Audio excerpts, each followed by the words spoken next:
সবাইকে আমন্ত্রণ Clemon beyond the গ্যালারিতে হাজির হয়ে গেছি আমি রেজওয়ানুজ্জামান আর আজকে আমাদের সঙ্গে অতিথি হয়ে আছেন দুজন আমি পরিচয় করে দিতে চাই বাংলাদেশ ফুটবল ফেডারেশনের সম্মানিত সহসভাপতি জনাব ফাহাদ করিম আছেন আমাদের সঙ্গে স্বাগত জানাচ্ছি আপনাকে এবং আমাদের সঙ্গে আছেন বাংলাদেশ নারী ফুটবল দলের বর্তমান অধিনায়ক আফিদা খন্দকার স্বাগত আপনাকেও আমরা আজকে কথা বলবো ফুটবলের হালচাল নিয়ে আপনারা জানেন যে নারী দল সম্প্রতি আরব আমিরাত থেকে খেলে এসছে দুটি প্রীতি ম্যাচ ন্যাশনাল টিম ছেলে এবং মেয়েদের জন্য নানা ধরনের কর্মকাণ্ড চলছে তারই দায়িত্বে আছেন ফাহাদ করিম মার্কেটিং কমিটির চেয়ারম্যানের দায়িত্ব পালন করছেন আমরা সেই সব বিষয় নিয়ে কথা বলবো আপনারাও চাইলে অংশ নিতে পারেন আমাদের এই আয়োজনে ফোন করতে হবে স্ক্রিনে দেখানো নম্বরগুলোতে প্রথমে ফাহাদ করিম জানতে চাই যে আসলে নতুন দায়িত্ব কেমন উপভোগ করছেন নাকি আসলে বোঝা চাপ প্রেশার চ্যালেঞ্জ কোনো কিছু ফেস করছেন উপভোগ ডেফিনেটলি করছি ধন্যবাদ আপনাকে আমি ডেফিনেটলি আর চ্যালেঞ্জ তো আছেই চ্যালেঞ্জ আছে বলেই উপভোগ করছি সত্যি কথা আমি সবসময় একটা কথা বলি যে আপনার ফুটবলের আমাদের ওভারঅল স্পোর্টস মার্কেটিং যে অবস্থা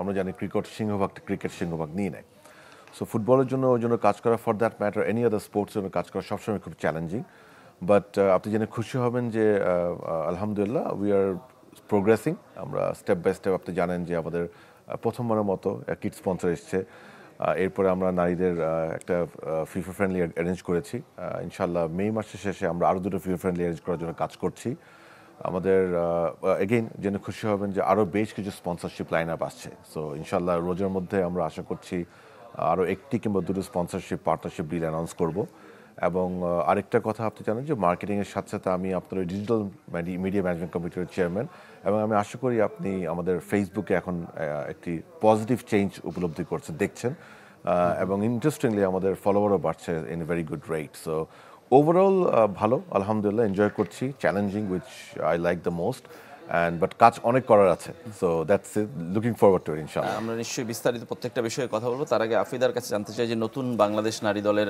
ক্যাপ্টেন আপনি হয়েছেন এই আরব আমিরাতে দুটি ফিফা ফ্রেন্ডলি ম্যাচে কেমন অভিজ্ঞতা ছিল আপনার অভিজ্ঞতাটা জানতে চাই দলের পারফরমেন্স জয় পরাজয়ের দিক থেকে হয়তো খুব একটা ভালো না দুটো ম্যাচে বাংলাদেশ হেরেছে কিন্তু নতুন একটা দলকে নেতৃত্ব দেওয়া আসলে কেমন ছিল আপনার জন্য নতুন দল আমরা বেশি দিন প্র্যাকটিস করতে পারি নাই 3 সপ্তাহ প্র্যাকটিস ছিল তো ওইভাবে আমাদের প্রস্তুতিটা অতটাও ভালো ছিল না যতটা হওয়ার দরকার ছিল তো সব মিলিয়ে আমরা যা হয়েছে সব মিলিয়ে আমরা খুবই খুশি আর নতুন দল হিসেবে আমাদের যে পারফরমেন্সটা ছিল মাঠে তো স্যারও দেখছে প্রথম ম্যাচ তো স্যার বলতে পারবে ভালো যে হচ্ছে আমরা কতটা ভালো খেলছি আর আমরা নিজেদের খেলায় আমরা সন্তুষ্ট সবাই 3 সপ্তাহ প্র্যাকটিসে যে আমরা ওদের সাথে ফাইট দিতে পারছি ওদের সাথে যে 90 মিনিট একই লেভেলে খেলছি এটা আমরা খুবই খুশি মানে পিছিয়ে ছিলেন আসলে কোন জায়গায় ফিটনেস নাকি স্কিলে আমরা পিছিয়ে ছিলাম ওদের থেকে ফার্স্ট ম্যাচটা হচ্ছে আমাদের জার্নি করে গেছি তারপরে রেস্ট হয় নাই পরের দিনে খেলা ছিল তো একটু সমস্যা ওখানেই ছিল যে সারা রাত ঘুম হয় নাই তো এই ঘুমের একটু সমস্যা ছিল তো সেকেন্ড ম্যাচে আমরা চেষ্টা করছিলাম যে ভালো কিছু করার কিন্তু রেজাল্ট ঘুরে ফিরে একই হয়েছে আচ্ছা আমরা সেটা আরো কথা বলবো দর্শক আছেন আমাদের সঙ্গে একটা ফোন নিতে চাই পরিচয় জানিয়ে আপনার প্রশ্ন অথবা মতামত জানাবেন আসসালামু আলাইকুম হ্যালো আসসালামু আলাইকুম ওয়ালাইকুম আসসালাম জি আমি সাম্য বলছিলাম বগুড়া থেকে জি বলেন প্রথমেই আমি বাংলাদেশ নারী ফুটবল দলকে অভিনন্দন জানাতে চাই তাদের সাহসিকতার জন্য জি যে আমার প্রশ্নটি হচ্ছে বাংলাদেশের ফুটবল কেন স্পন্সর সেরকম ভাবে পায় না আচ্ছা ধন্যবাদ আপনাকে কেন স্পন্সর পায় না মার্কেটিং কমিটির চেয়ারম্যান একটু ধারণা দিয়েছেন তারপর আমরা উত্তরটা জানবো প্রশ্নের যাওয়ার আগে একটু আফিদার কথা বলতে চাই যে আপনার প্রশ্নেই আপনার দিকেই ঠেলে দিয়েছে যে প্রথম ম্যাচ আপনি দেখেছেন আপনার কাছে কেমন মনে হয়েছে একদমই আনকোড়া দল আমি যদি বলি যে বাংলাদেশের মূল দল নানা সমস্যার মধ্যে ছিল এটা স্বীকার করি তারপরেও কিন্তু বাংলাদেশ একটা নতুন দল নিয়ে গিয়েছিল হ্যাঁ আমি ফার্স্ট অফ অল আমি তো টেকনিক্যাল পারসন না so I have to be candid and honest about it but আমার কাছে মনে হচ্ছে ওনারা খুবই ভালো খেলেছে সেদিন আমার কাছে যে পজিটিভ জিনিসগুলো আমি দেখেছি যে 90 minutes they fought absolutely eye to eye secondly আমার কাছে যেটা মনে হচ্ছে ওনাদের এগ্রেসিভ ছিল মাঠে so they had full aggression on the field which is very important in football or any sports আর ফিজিক্যালি কিন্তু ওনারা বয়সও বেশি ছিল এবং হাইট বলেন ফিজিক্যালি বলেন দেওয়ার অনেক অ্যাডভান্স ছিল এবং আপনি জানেন ওখানে বেশ কিছু ইউরোপিয়ান প্লেয়ারও ছিল ইনফ্যাক্ট সব গোল ইউরোপিয়ান প্লেয়ারাই করেছে অ্যাকচুয়ালি সো ওই ক্ষেত্রে আমাদের একটু ডিফারেন্স মনে হয়েছে বাট এগেইন আমার পজিটিভ সাইডটা ছিল যে আমাদের মেয়েরা চেষ্টা করেছে ওটাকে ফাইট করতে আর একটা গোল আমরা দিয়েছি ইনফ্যাক্ট আফিদাই দিয়েছেন সো ওইটাও একটা অর্জন বিকজ 90 মিনিট পর্যন্ত আমরা দেখেছি যে ওনারা গিভ আপ করে নাই, মানে 3টি গোল যখন হয়ে গেছে, গোল যখন 3-1, they didn't lose that up. ওরা একদম 90 মিনিট পর্যন্ত ফাইট করেছে। একই কথা, যদিও আমি খেলাটা দেখিনি, বাট সেকেন্ড ম্যাচে আমরা যেটা দেখেছি ওরা 3টি গোল খেয়েও কিন্তু দে ডিডন্ট গিভ আপ। ওনারা একটি গোল করেছেন এবং আফিদাই বলেছে আমাদেরকে, আমাদের সমাজের সভাপতি তাবিদ যখন ওকে জিজ্ঞেস করেছিলেন যে গোলটা দিয়ে they didn't celebrate, they rush to centre because আরও 10 মিনিট ছিল and they wanted to score more. So এই যে ফাইটিং স্পিরিট, এই যে অ্যাগ্রেশন অ্যান্ড এই যে concept of not giving up, মানে হার না মানার যে ব্যাপারটা, একটা নতুন দল কম্পারেটিভলি পক্ষ থেকে, নতুন জায়গায়, নতুন দেশে, সো আমার মনে হয় এগুলি খুব এনকারেজিং। সো আমি আপনার মাধ্যমে সাধুবাদ জানাতে চাই তাদেরকে এবং আমাদের দলকে, এবং আমি তাদের কাছে চাবো যে আমরা আমাদের তরফ থেকে ইনশাল্লাহ তাদেরকে চেষ্টা করবো যত সম্ভব ফেসিলিটি দেওয়ার, সাহায্য করার। We want the result from them ইনশাল্লাহ গোয়িং ফরওয়ার্ড। এবং দক্ষিণ এশিয়ায় বাংলাদেশ পরপর 2বার চ্যাম্পিয়ন, এবার নিশ্চয়ই আমরা নেক্সট স্টেজে লেভেলে যেতে চাই। অ্যাবসলিউটলি, এবং সেই জন্যই কিন্তু আমাদের অপশন ছিল দক্ষিণ এশিয়া দেশের সাথে খেলার, কিন্তু আমরা অপ্ট করেছি আমাদের থেকে স্ট্রঙ্গার টিমের সাথে খেলার জন্য। এবং এটাও আমাদের একটা পলিসি আমরা নিয়েছি যে আমরা আমাদের টিমকে সে কমফোর্ট জোনে রাখবো না। আমরা আমাদের মের এন্ডে, জুনের ফার্স্ট উইক আরেকটা ফিফা উইন্ডো আছে, সেখানেও আমরা অলরেডি চিঠি লিখেছি এগেইন স্ট্রঙ্গার টিমের সাথে। সো আমাদের কথা হচ্ছে আমরা রেজাল্টের দিকে দেখবো না, অফকোর্স আমরা পজিটিভ রেজাল্ট চাই, বাট আমরা স্ট্রঙ্গার টিমের সাথে খেলে খেলে আমাদের টিমকে আরও স্ট্রং করবো। এবং এএফসি হচ্ছে আমাদের plan. So it will take time, but we have started working towards it, আলহামদুলিল্লাহ। আফিদা, কি মনে হচ্ছে যে মানে এই বড় দলগুলো, শক্তিশালী দলগুলোর সাথে খেলাটা আসলে কতটা পজিটিভ? আমরা তো সাউথ এশিয়ার দলগুলো সবাইকে হারিয়েছি এবং নিয়মিতই হারিয়েছি। সাউথ এশিয়ার ভিতরে আমরা সবসময় খেলতেছি, আমাদের এটা অভ্যাস হয়ে গেছে কম বেশি, যে নেপাল, ইন্ডিয়া, ভুটান এদের সাথে খেলতে খেলতে। কিন্তু আমরা যখন সাউথ এশিয়ার বাইরে গিয়ে খেলি তখন আমাদের একটু কেমন জানি হয় যে সাউথ এশিয়ার বাইরে খেলবে, এশিয়ার দেশগুলোর সাথে। হ্যাঁ, যখন আমরা এশিয়ান গেমস খেলতে গেছি তখন হচ্ছে জাপান, ভিয়েতনাম ওদের সাথে খেলেছি আমরা ওই সময়। তো তখন থেকে আস্তে আস্তে অভিজ্ঞতা হয়েছে যে হচ্ছে এশিয়ার টিমগুলা কেমন হয়। জাপানের সাথে যেহেতু খেলছি, রেজাল্ট যাই হোক, অভিজ্ঞতাটা হয়েছে ভালো। ভিয়েতনামের সাথে, তারপরে আরব আমিরাতের সাথে খেলছি। তো আমরা ওদের সাথে খেললে আমরা বুঝতে পারি যে আমাদের আরও কতটা পরিশ্রম করতে হবে ওই পর্যন্ত যেতে গেলে। তো ওখান থেকে আমরা এগুলাই শিখি, অভিজ্ঞতাটাই আমাদের সবচেয়ে বড়, এবং সেটাই নিশ্চয়ই পরবর্তীতে কাজে লাগবে। ফাদ ভাই, দর্শকের ফোনে আসতে চাই। দর্শক প্রশ্ন করেছিলেন যে কেন স্পন্সরশিপ আসছে না। আপনি একটা ছোট্ট ধারণা দিয়েছেন, বেশিরভাগই ক্রিকেটে চলে যায়। তারপরও কর্পোরেট কোম্পানিগুলোর আসলে চিন্তাতেও কি একটু আসলে বাধা আছে কিনা, যে তারা আসলে? হ্যাঁ, মানে একটু বাধা আছে, বিকজ ওই ফুটবলকে, শুধু ফুটবল নয়, ক্রিকেট বাদে অন্য যে কোনো স্পোর্টসে খুব একটা কমফোর্টেবল ফিল করে না। সো এই ক্ষেত্রে আমি মনে করি আমাদের দু সাইডেরই কাজ আছে। একদিক দিয়ে আমাদের যেটা কাজ সেটা হচ্ছে ফুটবলকে আমাদের সেভাবে প্রচার করতে হবে, তার পজিটিভ ইমেজ করতে হবে, সো দ্যাট স্পন্সর ইন্টারেস্টেড হয়। আবার আরেক দিক দিয়ে স্পন্সরদেরকেও এগিয়ে আসতে হবে আমাদেরকে সাহায্য করার জন্য। সো আমি অ্যাপ্রিসিয়েট করি আমাদের সম্মানিত দর্শকের প্রশ্নটা, এবং ওনাকে উনি জেনে খুশি হবে যে আমরা আমাদের নবনির্বাচিত কমিটি, আমাদের এখন 4 মাস মতো হচ্ছে, আমরা কিন্তু ইতিমধ্যে কিট স্পন্সরটা আমরা করেছি। আমি যেটা আপনাকে বলেছি, এই মাসের ভিতরে আমরা ইনশাল্লাহ আরও একটি স্পন্সরশিপ অ্যানাউন্সমেন্ট করব। রাইট আফটার ঈদ আমাদের ইচ্ছা আছে আমাদের ফুটবল স্পন্সরটা কনফার্ম হবে, এবং নারী ফুটবল দলের জাতীয় দলের যে পার্টনার, সেটার অ্যানাউন্সমেন্টটাও ইনশাল্লাহ আগামী 1 মাসের ভিতরে আসবে ইনশাল্লাহ। সো স্পন্সর নেই কথাটা ঠিক, তবে স্পন্সর আসছে, দ্যাটস এ পজিটিভ সাইন।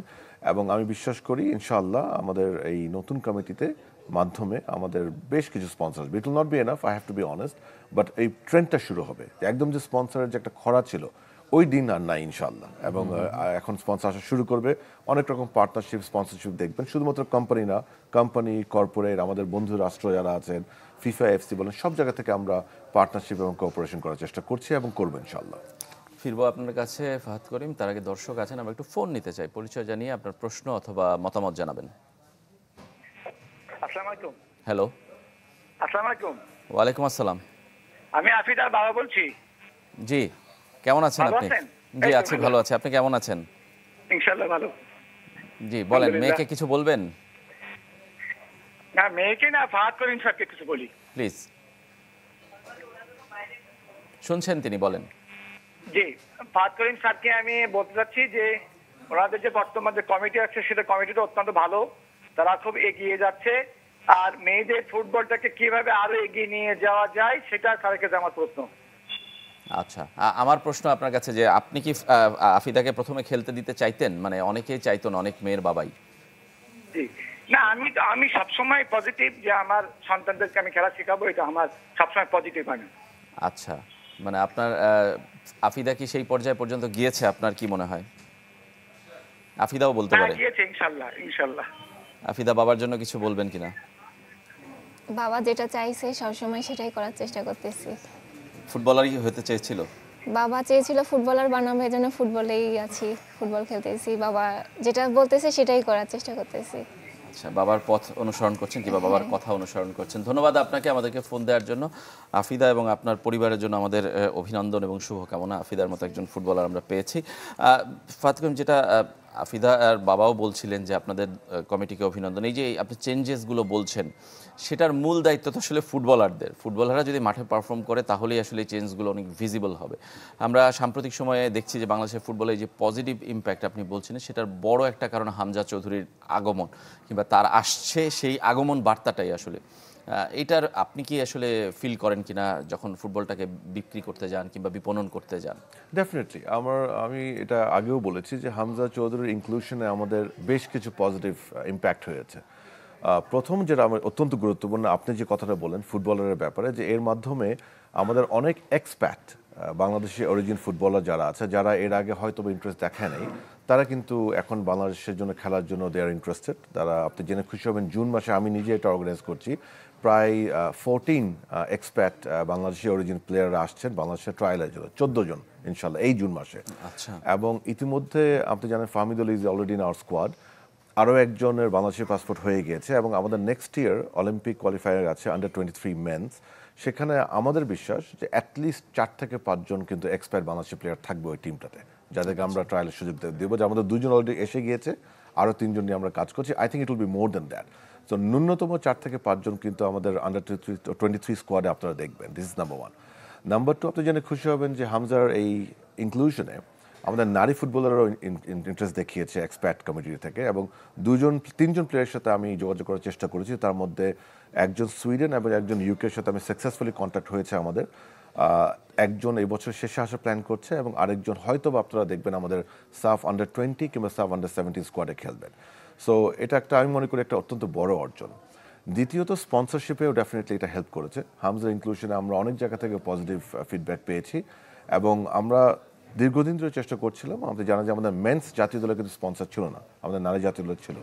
সেটি কিন্তু এখন ইনশাল্লাহ we are very close to finalize it. এটা একটা তো ভালো খবর আমাদের দেশের ফুটবল ফ্যানদের জন্য, এবং আমি মনে করি হামজার ইনক্লুশন এখানে একটা বড় রোল প্লে করেছে।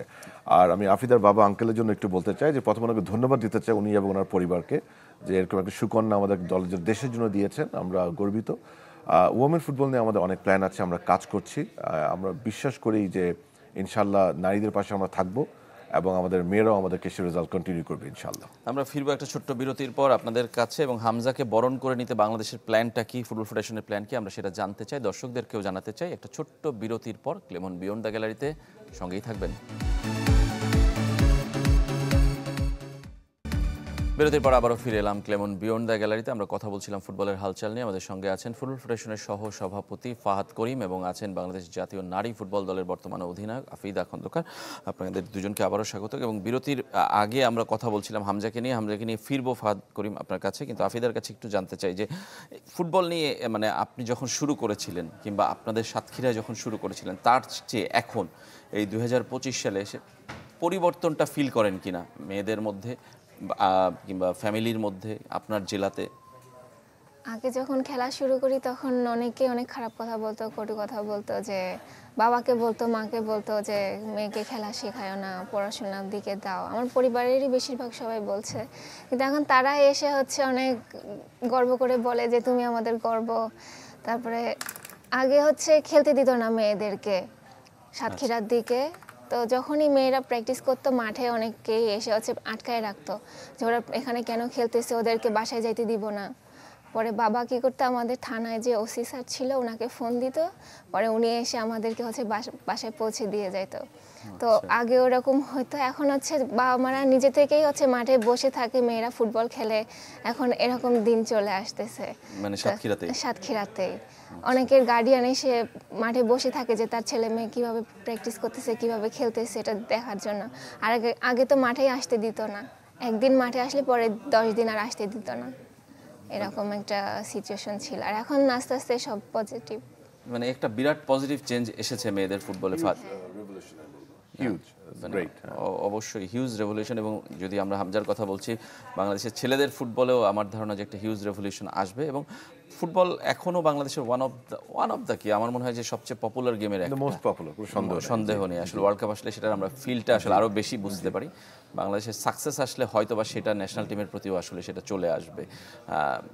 আপনার কি মনে হয় যে হামজা সেই সাকসেসটা আনতে পারবে? দেখুন, ওই ফুটবল তো ওই 90 মিনিটসের খেলা, ওই সময় 90 মিনিটস পিচে কে কীভাবে খেলে তার উপর নির্ভর করে। বাট হামজা ইনক্লুশন ডেফিনেটলি আমি মনে করি যে আমাদের দলের মোরালটা অনেক স্ট্রং করে দিবে। এটা একটা খুব গুরুত্বপূর্ণ বিষয়। আর কম্পিটিটিভ ম্যাচে দ্যাট ইজ ভেরি ইম্পর্টেন্ট, আপনার হাউ মোটিভেটেড ইউ আর। আর Hamza definitely extremely skilful, extremely professional, extremely experience player. তো সেটার তো একটা ইম্প্যাক্ট দলে আসবেই। এবং আপনি দেখেন যে ইন্ডিয়াতেও, India being such a strong team, ওনারা কিন্তু আবার সুনীল ছেত্রীকে ফিরিয়ে নিয়ে এসছে। সো দ্যাট ক্লিয়ারলি শোজ যে ওনারা তো এখন আমাদেরকে ডেফিনেটলি আমাদেরকে নিয়ে চিন্তা করছে, এবং হামজা ইনক্লুশনের জন্যই কিন্তু এটা হয়েছে, ইটস অবভিয়াস। সো ডেফিনেটলি আমাদের দলের এটা একটা সুযোগ আমি মনে করি হামজার মতো প্লেয়ার আসাতে। এবং আমরা আশা করব সবাই যে ইনশাল্লাহ আমাদের রেজাল্টগুলি ভালো হবে, পজিটিভ হবে। আর সবচেয়ে বড় কথা হচ্ছে মাঠে আমাদের পারফরমেন্সটা বেটার হবে, মোর মোটিভেটেড হবে, মোর এগ্রেসিভ হবে, মোর এনকারেজিং হবে। এটা খুব ইম্পর্টেন্ট।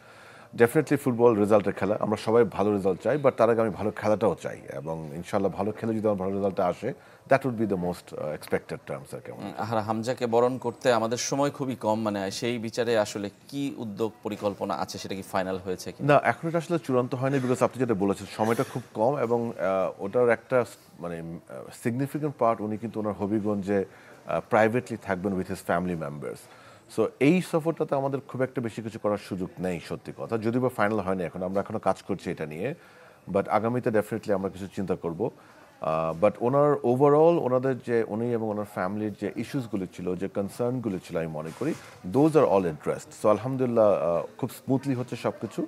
আমাদের আমি এখানে বলতে চাই আমাদের সম্মানিত সভাপতি কিন্তু নিজে ওনাদের সাথে 1-to-1 কমিউনিকেট করছে with him, his agent and his family.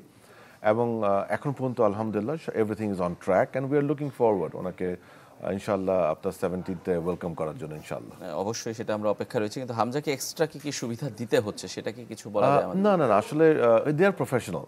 মানে আমাদের একটা যেমন কথা হচ্ছিল যে এডিশনাল অনেক কিছু তার লাগতে পারে, তা নয় কিন্তু আসলে একটাই যেটা খুবই স্বাভাবিক যে ওনার সাথে ওনার ফ্যামিলি মেম্বার আসছেন যাদেরকে আমরা হোস্ট করছি, দ্যাটস অ্যাবাউট ইট, আর কিছু না। So they are he is very professional. So ওই দিক দিয়ে, এবং আপনাকে বুঝতে হবে উনি কিন্তু নিজেই জাতীয় দলের জন্য খেলতে চেয়েছিলেন। সো হি হিমসেলফ কিন্তু অত্যন্ত মোটিভেটেড এবং excited, and he is looking forward. কারণ একটা দেখেন আপনি, উনি প্রিমিয়ার লিগের তারকা প্লেয়ার, কোনো সন্দেহ নাই, but national team is a national team irrespective. So national টিমের পক্ষে উনি খেলবেন। তো উনি এই ব্যাপারে উনি নিজেও খুবই he is looking forward to actually, but that is what I have been told. এবং না, ওরকম এডিশনাল কোনো পার্কস নেই, অনেক কিছু বলছে। ইটস রাদার যে ওনার সাথে ওনার যে ফ্যামিলি মেম্বার আসছে, একটু এক্সটেন্ডেড ফ্যামিলি মেম্বার্স আছে, we are hosting them, that's about it, আর কিছু না। অবশ্যই। আফিদার কি মনে হয় যে হামজা আসাতে বাংলাদেশের ফুটবলে কোনো চেঞ্জেস আসবে কিনা, ছেলেদের ফুটবলে কিংবা ওভারঅল ফুটবলে? অবশ্যই আসবে, আমরাও খুবই এক্সাইটেড যে হচ্ছে হামজা চৌধুরীর খেলা দেখব। তো আমরা অপেক্ষায় আছি, বাংলাদেশ ইনশাল্লাহ ভালো রেজাল্ট করবে। অবশ্যই আমরাও সেটা চাই। আপনাদের জন্য শুভকামনা যে আপনাদের পরের খেলা খুব সম্ভবত, যেটা ফাদ ভাই বলছিলেন যে জুনে যেটা ফিফা ফ্রেন্ডলি ম্যাচ আয়োজনের একটা চেষ্টা চলছে দুটো, সেটা হলে তো নিশ্চয়ই সুখবর আপনাদের জন্য আবারও। ফাদ ভাই একদমই শেষ দিকে চলে এসেছি, আমরা একটু জানতে চাই যে আপনার এই 3-4 মাস যেটা আপনি বললেন দায়িত্ব নিয়েছেন সহসভাপতি হিসেবে, মার্কেটিং কমিটির চেয়ারম্যান হিসেবে, এই মানে চ্যালেঞ্জ তো অনেক আছে, ভালো লাগা খারাপ লাগা সবই আছে, কিন্তু আপনার গোলটা কি আসলে সেট করার সুযোগ এসছে এখনো? জি জি, আমরা আসলে এবছর জানুয়ারিতে ইনফ্যাক্ট আমরা টোটাল ওমেন্স ক্যালেন্ডার এবং মেন্স ক্যালেন্ডার নিয়ে বসছি। একটা অ্যাপ্রক্সিমেট স্পন্সরশিপ রিকোয়ারমেন্ট নিয়ে আমরা একটা প্ল্যান করেছি। আপনি জেনে খুশি হবেন যে আমাদের ওমেন ক্যালেন্ডারের যে রিকোয়ারমেন্টটা আছে ওইটার অলমোস্ট 70% আমাদের আলহামদুলিল্লাহ কভার হয়ে গিয়েছে। আমাদের 2-3টা টুর্নামেন্ট লিগ নিয়ে আমরা এখন কাজ করছি। মেন্সের আমি যেটা বললাম যে আমাদের একটা স্পন্সর আলহামদুলিল্লাহ আমরা পাচ্ছি খুব শীঘ্রই, কিডস স্পন্সরটা হয়ে গিয়েছে, আরও বেশ কিছু স্পন্সরশিপ আসবে। তো আমি বিশ্বাস করি যে ওভারঅল আমাদের যে গোল আমি যেটা বলি সেটার not all of them, but একটা ভালো পোর্শন এবছর আমরা অ্যাচিভ করতে পারবো, because I have to be honest, সময় লাগবে এটা। বাট আমি আগামীতে ডেফিনেটলি ওভারঅল আমরা স্পন্সরশিপের যে ঘাটতি যেটা আমরা সবসময় শুনে এসেছি, ইনশাল্লাহ আমি বিশ্বাস করি এটা আমরা রিকভার করতে পারবো এবং আমরা will be able to prove otherwise ইনশাল্লাহ যে না, ফুটবলের পাশেও স্পন্সর আছে এবং থাকবে। ধন্যবাদ আপনাদের দুজনকে আমাদের স্টুডিওতে আসার জন্য। আমাদের এখানেই শেষ করতে হচ্ছে। আমরাও আশা করি যে সে আশার বাণী দিলেন ফাহাদ করিম, আমরা সেটা মাঠে কিংবা বাস্তবে প্রমাণ দেখব। সবাই ভালো থাকবেন। আজকের মতো এখানেই শেষ করছি।